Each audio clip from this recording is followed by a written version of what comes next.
দালানের ভিতরে চায় পড়াশোনার চাপে যুবক আমজনতা খোলা হয় ফাইট আর চোখাবাজি দিয়ে বইয়ের মা বইয়ের পাশ করা ভাবে সুজলা সুফলা ক্যালিফোর্নিয়াতে গিয়া পার হয়ে বাড়তে তালিকা দিয়ে সবাই খেলা আর সাদা আমাকে কিছু লাগে না আমরা বইয়ের পড়া ভেরি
পাহাড় আর সাগরের মাঝে ঝকঝকে বাতি বড় বড় দালান আর লাল লাল ল্যাম্বরগিনি দেখে মনে হয় যেন হাওয়ায় কাঁটা ভাসে ক্যালিফোর্নিয়ায় হলাম দাস ক্যালিফোর্নিয়ায় বাংলা গান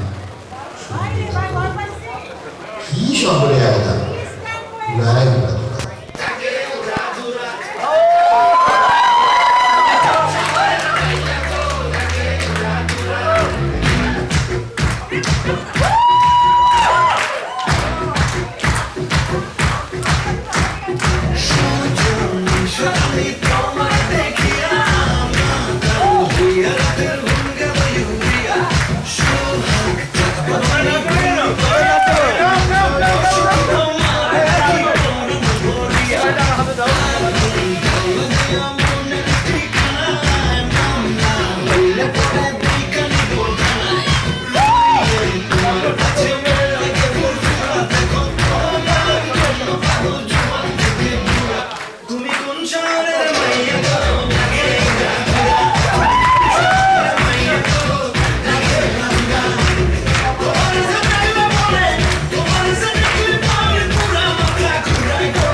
had an awesome performance. We need another hat.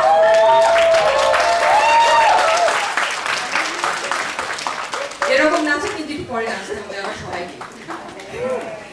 So the next bit is going to be done by our good friends Shetu and Bapi. Shetu, Bapi, তোমরা চলে আসো।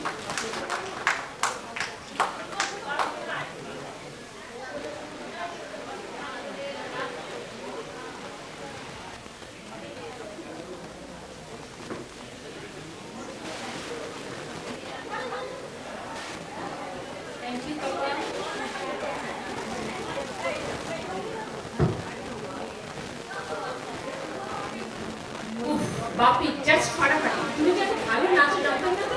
সবারই সত্য প্রতিভা থাকে, তাই বলে এত ভালো সত্য প্রতিভা সেটা আমার জানা ছিল না। এনিওয়ে, আমরা অনেক কিছু নিয়ে কাজ করলাম, অনেক স্মৃতিচারণ করলাম, নাচলাম, গাইলাম, গল্প করলাম। আমরা আসলে কিছু একটা জিনিস, খুব প্রিয় একটা জিনিস আমার মনে হয়েছে যে আমাদের কথার মধ্যে আসেনি, যেটা আমার খুব প্রিয়। তুমি বলতে পারো বাপি, তোমার আমার কোনো প্রিয় শব্দ আছে? যদি তোমাকে বলা হয় বইয়ের ভোকাবুলারি নিয়ে কোনো কথা বলো, তোমার কোন শব্দটা প্রথমে মনে আসবে? ভালো করে ভেবে বলো, সময় মাত্র 5 সেকেন্ড। নো, মৌসুমীকে হারিয়ে দিয়ে চোথা জিতে গেল, তাহলে বোঝো চোথার গুরুত্ব কতখানি। আচ্ছা বাপি, এমসিদের জন্য কোনো চোথা নেই? কারণ তুমি তো আসছো দেরি করে, আমি তো আসলে চোথা রেডি আছি।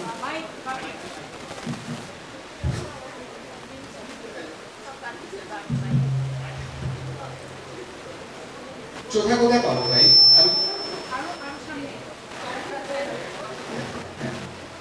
আমি তো এইসব কোথালাম কেমন? আমি তো ভাবছি তুমি চোখা তুমি রেডি করে রাখছো, আইসা তাকে ফাইল দিয়া রেডি হয়ে যাবে। আরে না না, আমি তো চোথা এখনো রেডি করি নাই। আচ্ছা, আমি তো ভুলে গেছি, আমাকে তো পরিচয় দেওয়া হয়নি। আচ্ছা, বাই দ্য ওয়ে, আমি মেটালার্জি থেকে সেতু ফ্রম হোম টিম। আর আমি বাপি ফ্রম ভিজিটিং টিম। ওকে, যাই হোক, আমরা কথা বলছিলাম চোথা নিয়ে। আমি কিন্তু বাপি অত ভালো স্টুডেন্ট ছিলাম না, আমি হচ্ছে লাস্ট বেঞ্চের স্টুডেন্ট, পড়াশোনা করতাম পিএলএ, তো আমার কাছে চোথা থাকতো না। বরঞ্চ যেটা হতো, ফার্স্ট পিএলের পরে আমি অপেক্ষা করতাম আমরা কবে গেট বন্ধ করব, পরীক্ষাটা পিছাবে, তারপর সেকেন্ড পিএল আসবে, তারপর আবার পরীক্ষা পিছাবে, ফাইনালি যখন পরীক্ষার ডেট পড়বে তখন আমরা যেতাম চোথা খুঁজতে। এবং আমি চোথা খুঁজতে যেতাম মেইনলি আমাদের ক্লাসের এক ছেলে ছিল যার নাম ছিল টুটুল, তার চোথা গাই, আমরা ওকে নাম দিতাম দ্য ফটোকপি গাই। সেই টুটুলের কাছে আমি যেতাম চোথার জন্য। কথা মনটা খারাপ হয়ে গেল জানো, কয়েক বছর আগে হঠাৎ করে একদিন সকালে ঘুম থেকে উঠে দেখি সে নেই। একটা ছিল নেই। পুরোনো ছবিগুলোতে টুটুলের শান্ত গম্ভীর মুখ এখনো কি ভীষণ জীবন্ত। হ্যাঁ, আসলে কত স্মৃতি। টুটুলের সাথে আমার পরিচয় ছিল অনেক দিনে, কত ক্লাসে কত আড্ডা হয়েছে, লাইব্রেরিতে মাঝে মাঝে গল্প করেছি, তারপর কখনো দল বেঁধে সবাই কোথাও কোনো রেস্তোরাঁয় খেতে গিয়েছি, কখনো কখনো আর কত কিছু করেছি। অথচ হঠাৎ করে সেই একটা ছেলে নেই। শুধু টুটুল নয়, আমাদের ব্যাচের আমাদের বন্ধুদের মধ্যে আরো কয়েকজনকে আমরা বিভিন্ন সময় হারিয়ে ফেলেছি। তো তাদেরকে স্মরণ করে একটা কিছু আমরা কি করতে পারি না বাপি? হ্যাঁ, আমরা তাহলে তুমি কি ওদেরকে নিয়ে কিছু বলতে চাও? তাহমিদ কোথায়? তাহমিদ আছে এখানে? তাহলে এবার তাহমিদ আসছে আমাদের হারিয়ে যাওয়া বন্ধুদের স্মরণে কিছু বলতে।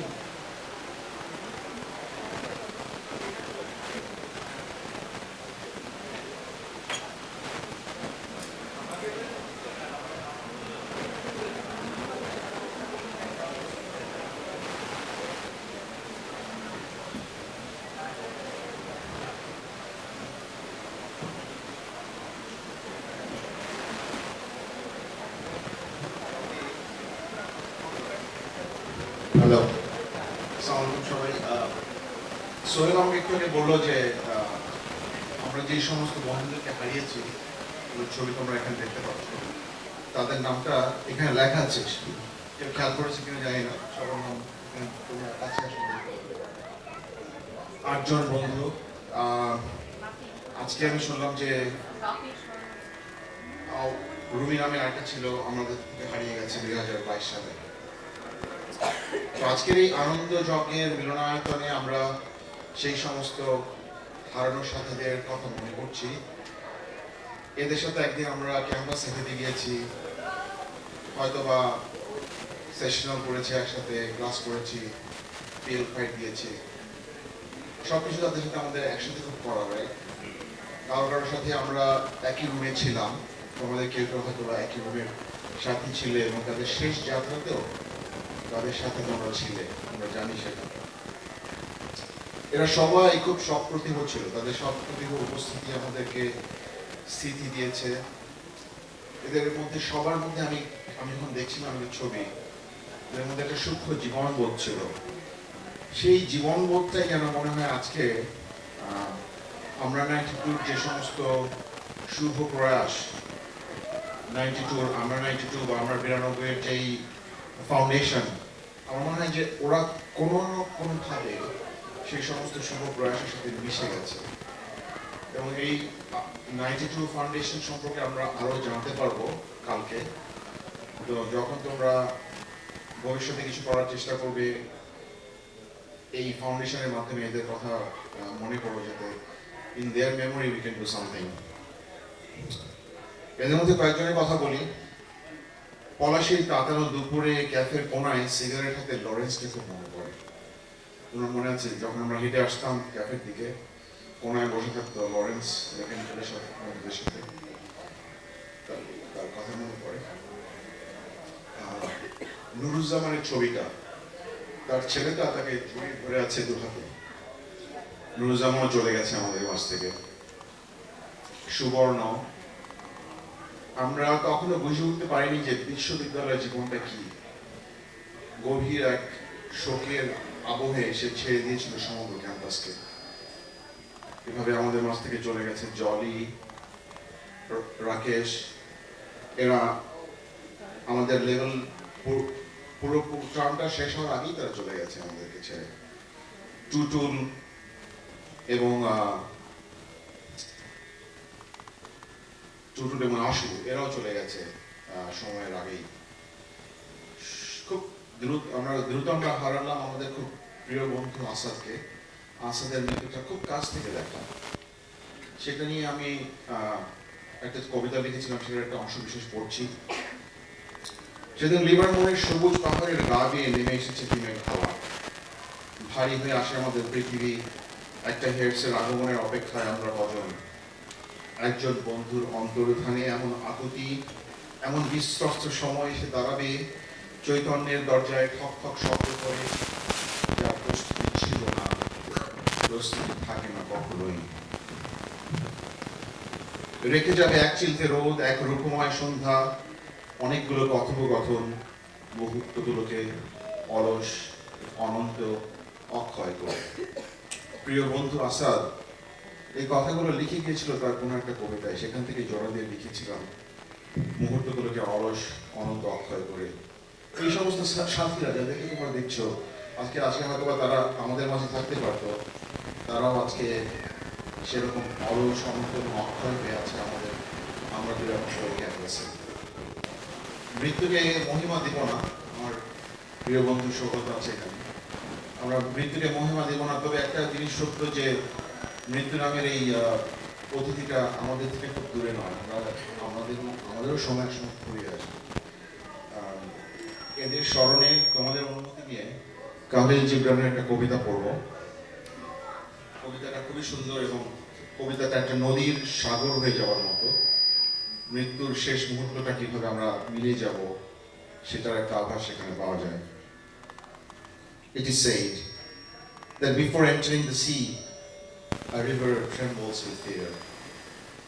She looks back at the path she has traveled from the peaks of the mountain, the long winding road crossing forests and villages. And in front of her, she sees an ocean so vast that to enter there seems nothing more than to disappear forever. But there is no other way. The river cannot go back. Nobody can go back. To go back is impossible in existence. The rivers entering the ocean, because only then will fear disappear. Only then, because that's where the river will know it's not about disappearing into the ocean, but of becoming the ocean.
Is it on?